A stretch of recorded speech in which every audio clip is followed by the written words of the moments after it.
They said she was too ugly to marry, so they covered her face with a sack and sold her to the highest bidder.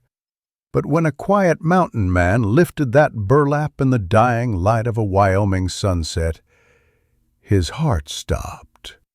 Because what he saw wasn't ugliness at all. It was everything he'd been missing, waiting for, and never dared to hope existed. Before we dive in, don't forget to hit that subscribe button.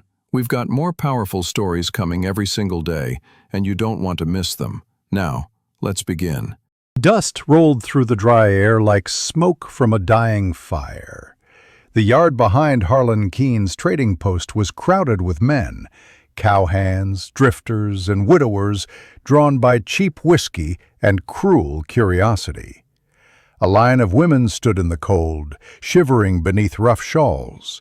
Their eyes stayed on the dirt, as if meeting another gaze might cost them more than they could afford. At the far end stood June Avery, the one they all whispered about. A burlap sack covered her face, tied under her chin with a piece of frayed twine. She looked more like a ghost than a bride. Someone laughed. Another spat.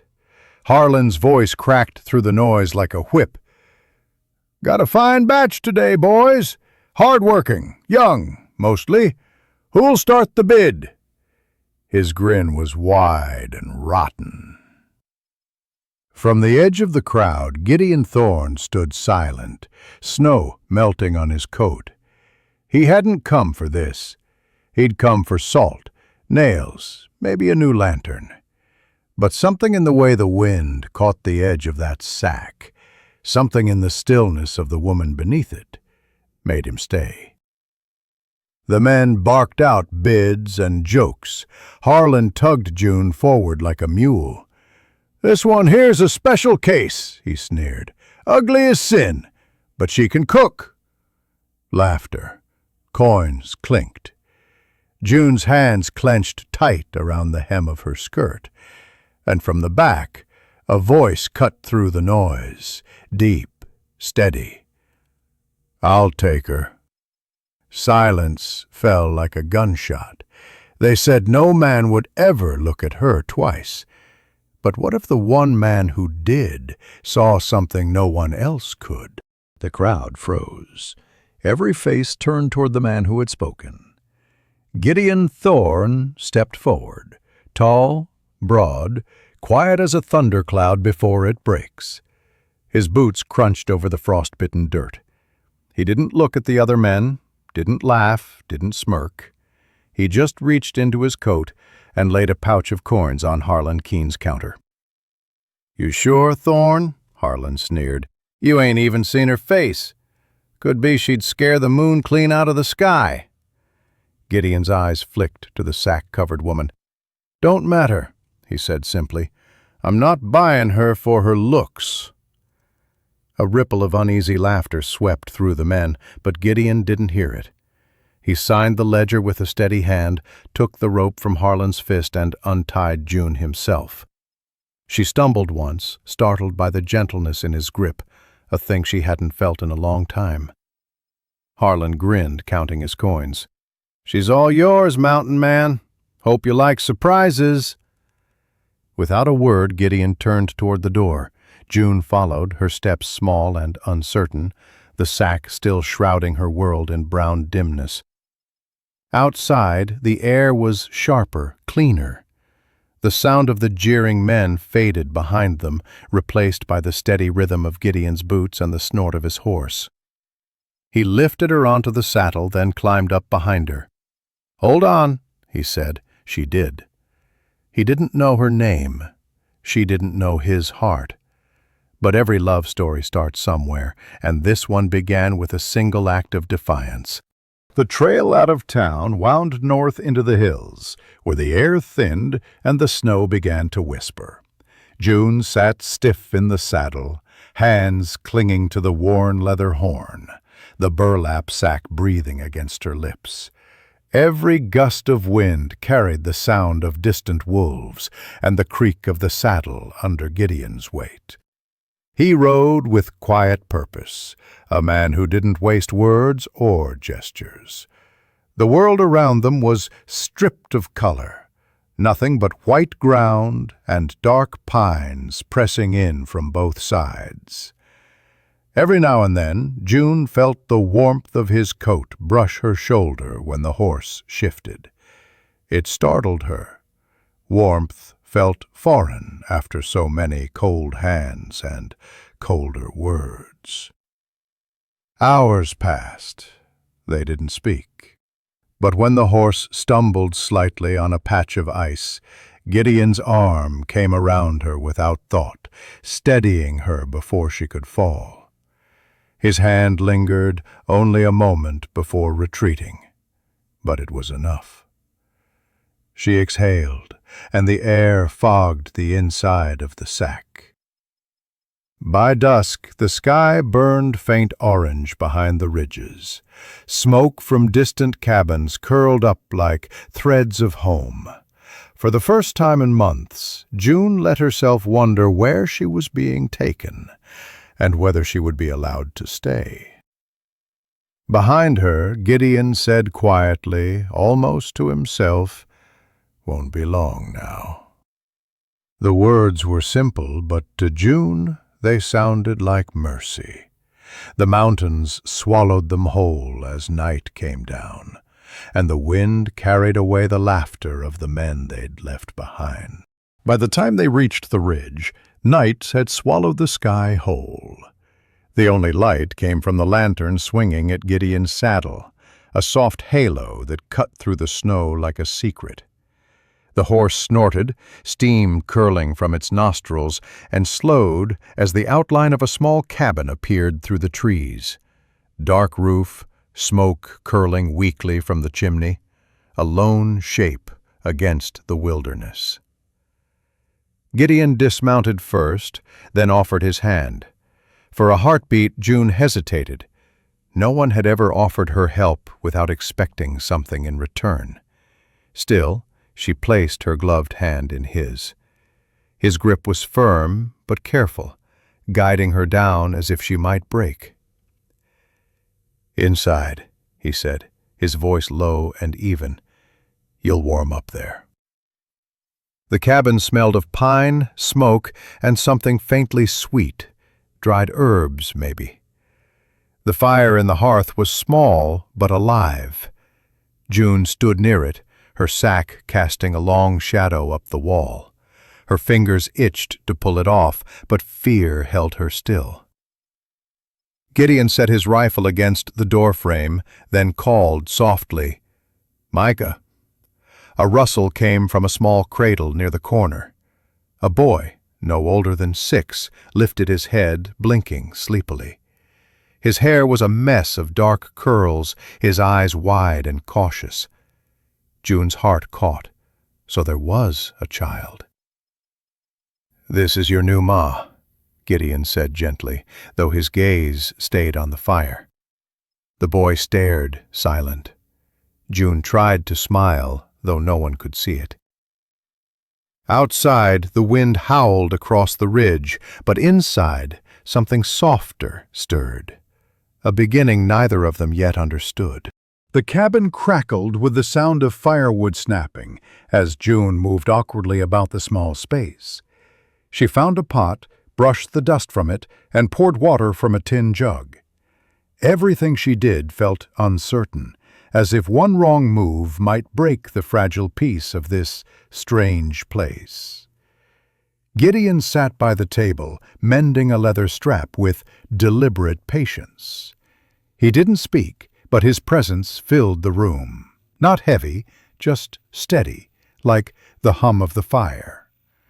From the corner, Micah watched her, clutching a small wooden horse in both hands, thumb tracing its worn edges. June found beans, a bit of salt pork, and half a loaf of hard bread. It wasn't much, but it was something. She worked quietly, humming under her breath, a tune her mother used to sing before the world had turned cruel. When the scent began to fill the room, Micah's small voice broke the silence. "It smells nice." June froze. No one had said that to her in years. She turned her head slightly beneath the sack. "Thank you," she whispered. When supper was ready, she set the bowls on the table. Gideon nodded once. "You eat too," he said. She hesitated, unsure if it was an order or kindness. He gestured again, slower. "Sit." She did. For a long time they ate without words. Then, quietly, Gideon said, "Thank you." It was the simplest phrase, but to June it felt like something sacred, a small mercy in a world that had offered her none. Outside, the night deepened, and for the first time in years, she didn't feel entirely invisible. The fire had burned low, throwing soft amber light across the cabin walls. Micah slept curled near the hearth, his small hand resting on the wooden horse. Gideon leaned back in his chair, boots crossed, silent in thought. The only sound was the whisper of wind through the cracks. June sat by the fire, head bowed, fingers tightening around the edge of the burlap sack. The warmth licked at her hands, but her face still hid behind coarse threads that smelled of dust and shame. Every breath she took came shallow, a habit learned from too many cruel eyes. Finally, Gideon's voice broke the quiet. "You can take it off." June's heart stuttered. "Sir?" He looked at her, his tone even but not unkind. "That thing. You don't need it here." Her hands trembled. The rope at her chin came loose, and the sack slid to the floor with a faint sigh. For a moment she didn't dare look up. When she did, expecting disgust, she found something else entirely. Gideon's gaze held steady, not startled, not pitying, just seeing. "You were right," she said softly, voice cracking. "I'm not pretty." He shook his head. "You're real. That's better." The words hit harder than any compliment could have. June turned back to the fire, eyes stinging. Outside, snow tapped softly on the window, as if the world itself was listening. He didn't flinch. He didn't laugh. He just looked. And in that moment, everything she'd been told about herself began to fall apart. Spring crept down from the mountains in cautious steps.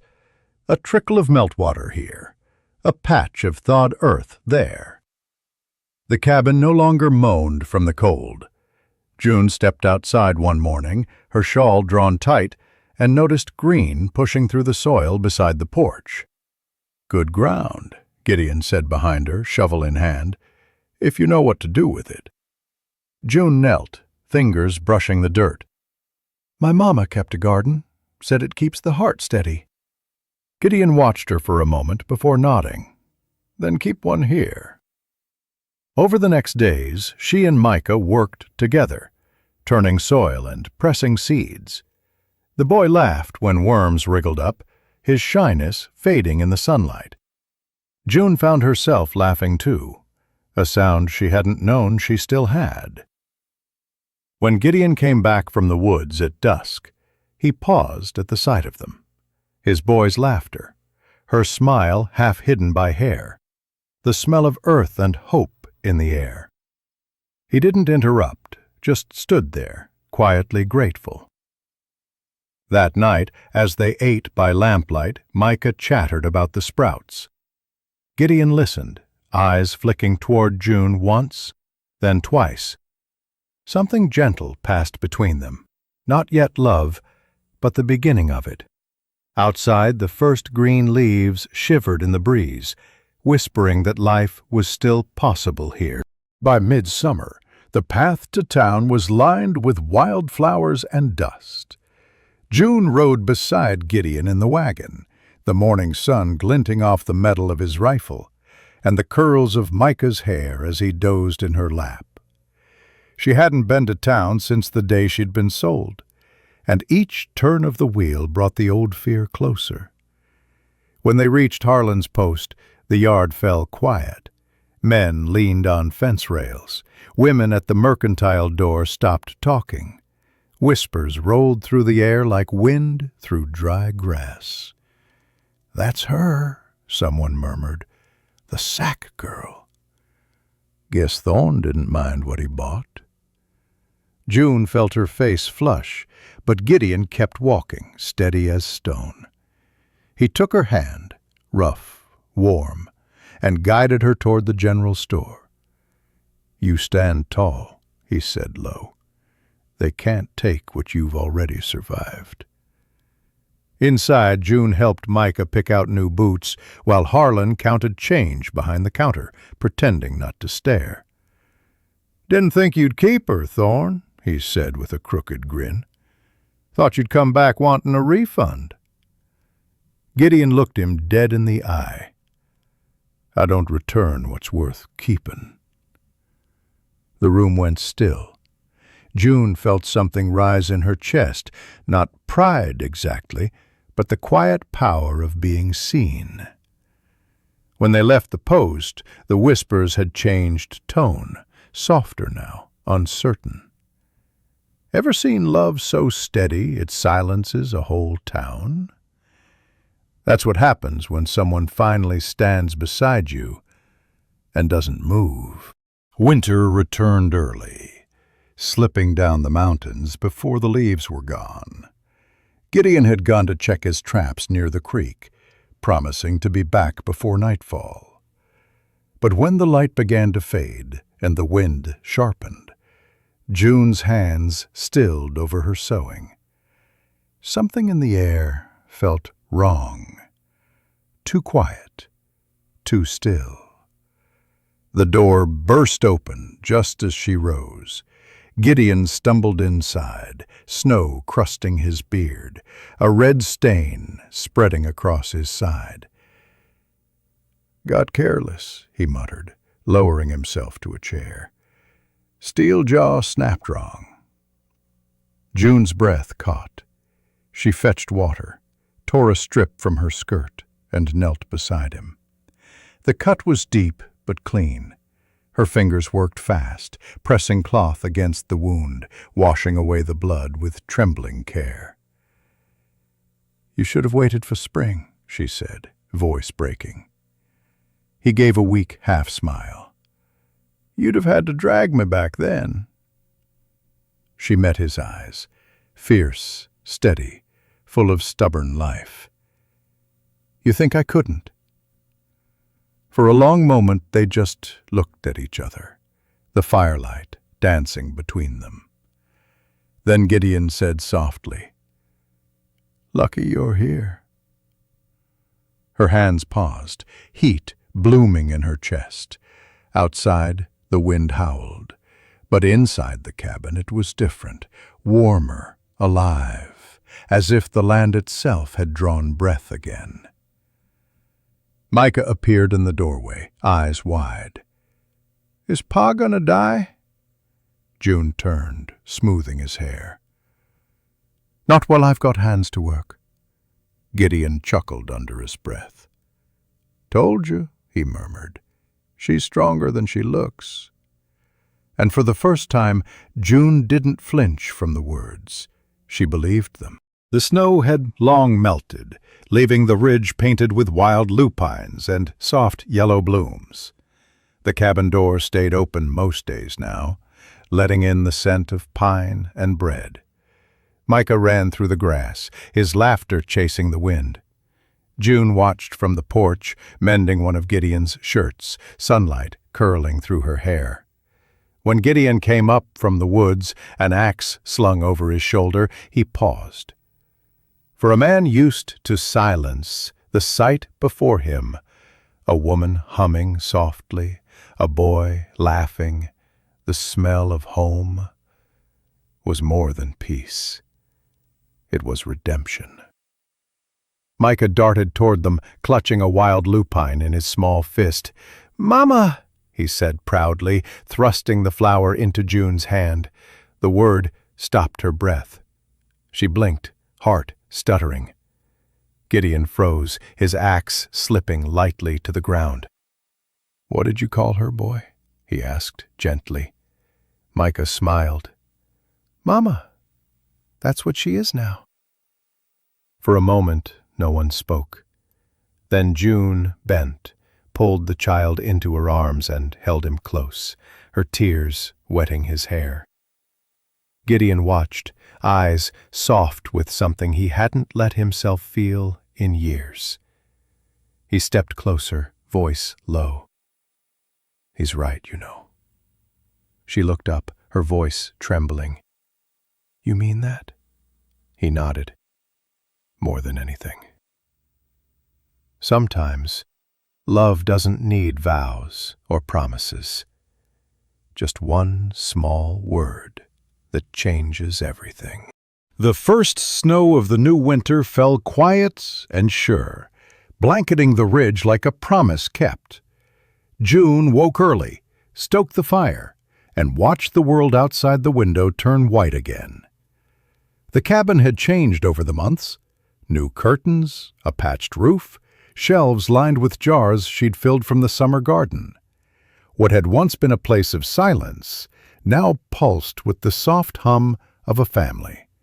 Gideon came in from chopping wood, his beard dusted with snowflakes, his breath steaming in the cold. "Storm's coming," he said. "Could last a week."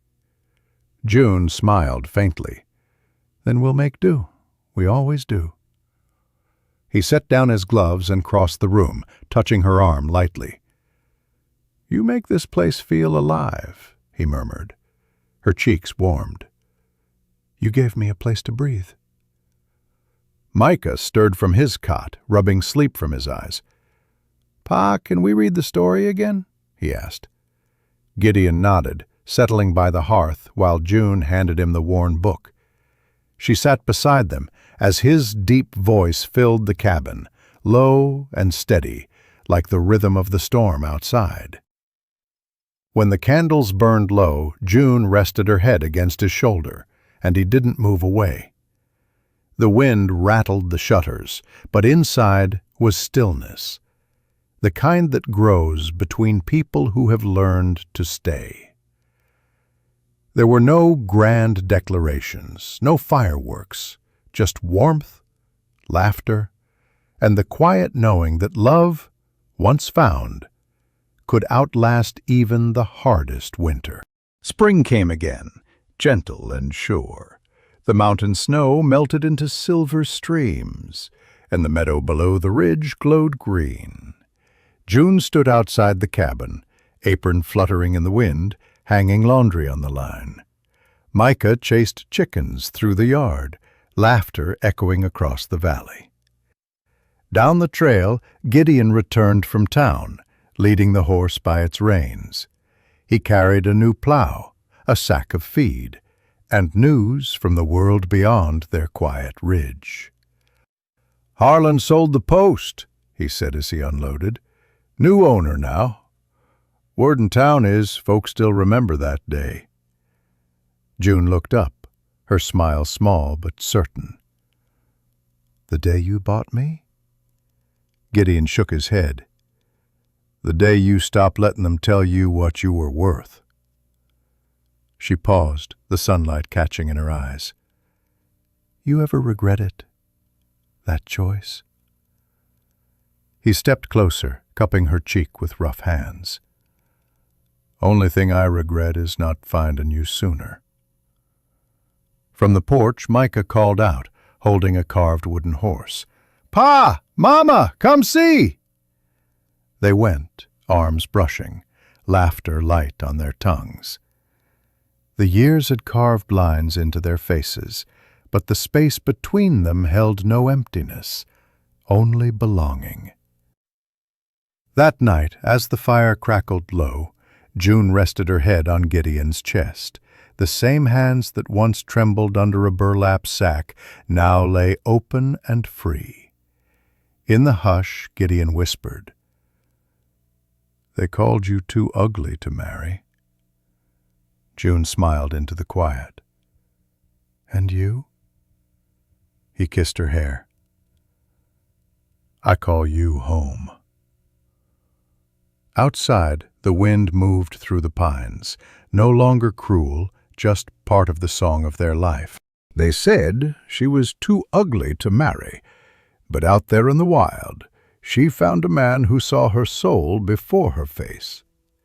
They built a life from silence, kindness, and second chances.